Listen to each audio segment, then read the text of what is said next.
നിൽക്കുന്ന നിൽപ്പില്ല കൊച്ചുകൊണ്ട് ഓരോന്ന് മേടിപ്പിക്കുന്ന കേട്ടോ. ഒന്നെങ്കിൽ എൻ്റെ അനിയത്തിയോട് പറയും, അല്ലെങ്കിൽ എൻ്റെ അച്ഛനോട് പറയും, അല്ലെങ്കിൽ അവിടെ അച്ഛനോട് പറയും. എന്നെക്കൊണ്ട് അതിനൊന്നും ഉള്ള ഗതിയില്ലെന്ന് അവർക്കറിയാം. എന്നാലും ഒരു പഴയ ഭാവം എടുത്തൊന്ന് മേക്ക് ഓവർ ചെയ്ത് കൊടുക്കാൻ കുറേ നാളായിട്ട് പറയുന്നത് കേട്ടോ. ഞാൻ വിചാരിച്ചു ഒന്ന് എടുക്കാമെന്ന്. ആദ്യത്തെ മഷിയൊക്കെ ഞാൻ റിമൂവർ വെച്ചൊന്ന് തുടച്ച് കളഞ്ഞു. പിന്നെ ഇതാ ഉടുപ്പൊക്കെ ഇതുപോലെ സെറ്റ് ചെയ്ത് കൊടുത്തിട്ടുണ്ട്. ഉടുപ്പൊക്കെ ഇത്രയാവുമെന്ന് ഞാൻ ഒരിക്കലും പ്രതീക്ഷിച്ചില്ല കേട്ടോ. ഒരു പൊട്ടക്കണ്ണൻ്റെ മാവേലിയർ പോലെ അങ്ങ് റെഡിയായെന്നേ ഉള്ളൂ. ഓക്കെ.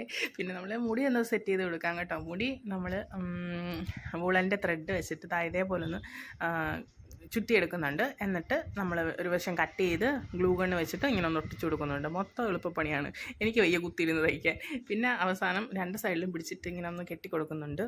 അല്ലെങ്കിൽ ഓരോ മുടി വെച്ച് അവൾ പിഴുതെടുത്ത് കളയും. അപ്പോൾ അതുകൊണ്ട് എത്ര പിടിച്ചാലും വരാത്ത രീതിയിൽ ഞാനൊന്ന് കെട്ടി എല്ലാം മുറുക്കി ഒന്ന് സെറ്റ് ചെയ്ത് വെച്ചിട്ടുണ്ട് കേട്ടോ. പിന്നെ ഉടുപ്പെല്ലാം നേരെ ഇട്ട് കൊടുത്തിട്ടുണ്ട്. അപ്പോൾ ഉണ്ട് ചെരുപ്പ് വേണമെന്ന്. അപ്പോൾ നമ്മൾ ചെരുപ്പ് കൂടെ ഗ്ലൂ ഗണ്ണ് വെച്ച് സെറ്റ് ചെയ്ത് കൊടുത്തിട്ടുണ്ട്.